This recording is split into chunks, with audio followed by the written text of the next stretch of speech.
ኦሮሞ ህዝብ በመሬቱ ላይ ስለሚነቅለውም ሆነ ስለሚተክለው ሐውልት የጎረቤቶቹን ፈቃድ መጠየቅ የለበትም ብዬ ነው ማለት። ማንንም ፈቃድ አይጠይቅም። ፊንፊኔ ላይ የትኛውን ሐውልት ልንቀል የትኛውን ልትከል የሚለው ፈቃድ አያስፈልገውም። ስለዚህ የፈለገው መትከል ይችላል። ባክብሮት እነኛ ወገኖች ማድረግ ያለባቸው ነገር ምንድነው? አበባ ሄዶ ማስቀመጥ ነው። ከሚኒሊክ ወንጀል ጋር ለምን ራሳቸው እንደሚያጣብቁ አይገባኝም። የሚኒሊክን ጥሩ ነገሮች ሲነሱ አብረው ይዘፍናሉ። የሚኒሊክ መጥፎ ነገሮች ሲነሱ ደግሞ አብረው ማዘን እኮ ነው ያለባቸው። ለአንድነታችን አይበጅም ፍቅራችን። ለምንድነውስ አንድ ወገን ብቻ እንደዚህ የሚቆረቆረው? ለአንድ ሀገር አንድ ወገን ብቻ ከተቆረቆረ አንድ ችግር አለ ማለት ነው። የሚዛን መዛባት የማዝነው ሊማሩ አለመቻላቸው ነው። በተደጋጋሚ የሚቀርብላቸውን ትንተናም ማዳመጥ አለመቻላቸው ያሳዝነኛል በእውነት። ማናቸው እነዚህ? እኔ ሳስበው ኢትዮ አማሮች የሚል ነው ስም ያወጣውላቸው። ኢትዮ አማሮች ማለት ምንድነው? በአማራ ስም በኢትዮጵያዊነት ስም ላንድ ወገን ለወይም ላንድ ቡድን የባህል የበላይነት የሚታገሉ ወገኖች ናቸው። እነሱ ራሳቸውን የአንድነት ኃይሎች ይላሉ፣ ትብብር ይላሉ፣ ቅንጅት ይላሉ፣ የተለያየ ስም ሊሰጡ ይችላሉ። እኔ ግን እንደው ጨንቆኝ ማለት ነው ስም ስፈልግላቸው ኢትዮ አማሮች ብያቸዋለሁ። ኢትዮ አማሮች ካልኩ ከእንግዲህ አማራውን ህዝብ አይደለም እነኚህን ወገኖች ነው። ከታሪክ አንፃር ካየነው አሁን ያለው ትልቅ የታሪኩ ዝግብ ነው በአገራችን ውስጥ ያለው።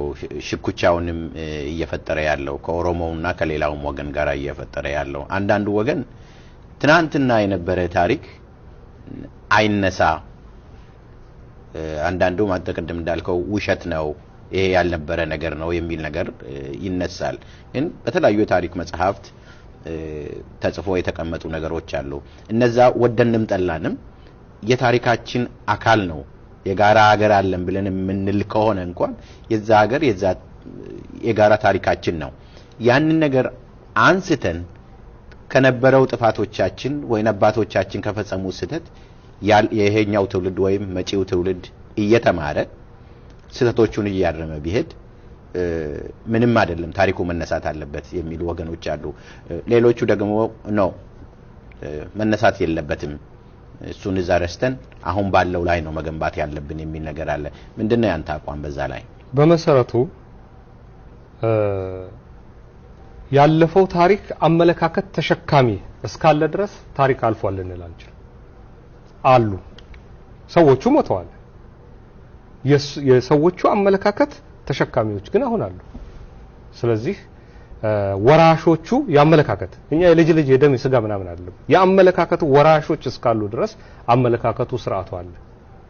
አንድ ሌላው ምን ላይ ቆመን ነው ስለዛሬ ምን እንነጋገረው? ዶክተር ላጲሶ ገዲሌቦ በትክክል ገልጾታል። ያለፈው ከሌለ አሁን ነው በትክክል ይሄ። ሌላው ታሪክን በተመለከተ አሁን ወደ ዝርዝር ከገባን በጣም አስቸጋሪ ነው። ግን የውሸት ታሪክ የነሱ ታሪክ ነው።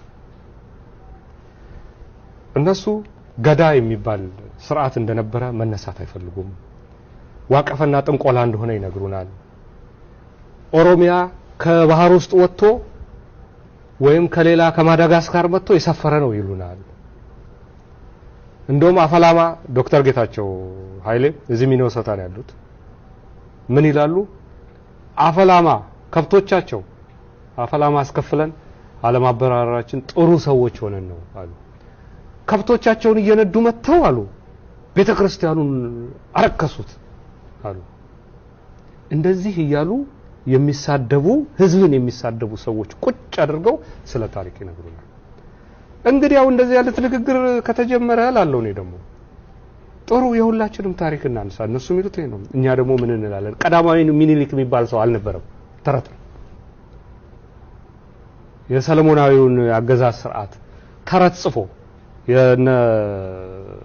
የሸዋ መሳፍንትን ዘር በፈጠራ እኔ ራሴ ማድረግ እችላለሁ። እንደዚህ እያልን እኛ ማፍረስ ልንጀምር እንችላለን። አንንካ የሚባልም ከሆነ ያንድ ወገን ብቻ አይደለም አንንካ የሚባለው። ኦርቶዶክስ ቤተክርስቲያን በኩል እያፈኑ ለመግዛት ሲሞክሩ ነበር።